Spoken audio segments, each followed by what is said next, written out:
तुमको जो हंसी, मैं रो रो के तुमको भुलाया करूं, मैं रो रो के तुमको भुलाया करूं. सुशीले, माझ्या देवाला जर मी उपवासी राहिल्यानं बरं वाटत असेल ना, आयुष्यभर उपवासी राहीन का माझ्या देवाला काही मागणार नाही. सुशीलेनं ओळखलं, हे मेलं तरी भगवंताकडे काही मागायला जाणार नाही. म्हटले, अहो नका जो काही मागायला मालक त्याच्याकडे, पण तुम्ही त्या भगवंताच्या भेटीला तर गेलं पाहिजे. तुमचा बालपणीचा मित्र आहे, अगं कसं जाऊ ग त्याला भेटायला. आणि त्याला जर का भेटायला गेलो सुशीला, आणि त्याने जर सांगितलं का रे सुदाम्या माझ्या वहिनीनं काय दिलं रे माझ्यासाठी, मी काय सांगू ग त्याला, आपलं तर 3 दिवसापासून चूल पेटलेलं नाही. काळजी नका करू, मालक काहीतरी देतो म्हटलं, मी देते म्हटले तुमच्याबरोबर.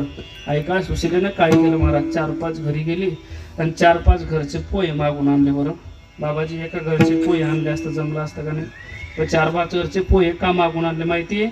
4-5 घरचे पोहे जमा करून त्या भगवंताला निरोप द्यायचं होतं त्या पोह्याच्या मार्फत. अरे देवा, तुझ्यासाठी संसाराची राख रांगोळी करणारा भक्त, ज्याने तुझ्यासाठी तुळशीचं पत्र ठेवलं संसारावरती, ज्याने संसाराची राख रांगोळी केली, पण अशा संसाराची राख रांगोळी करणाऱ्या भक्ताची जर तू एका टायमाला जेवणाची व्यवस्था करत नसेल तर आग लागू रे देवा तुझ्या देवपणाला.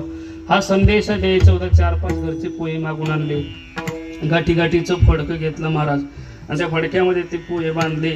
भगवान परमात्म्याच्या भेटीसाठी सुदामजीला पाठवलं. सुदामजी निघाले महाराज, पायात चप्पल घेऊन हाताना निघाले. घनश्याम तुझे ढूंढने जाऊं कहाँ कहाँ, अपने विरह की याद को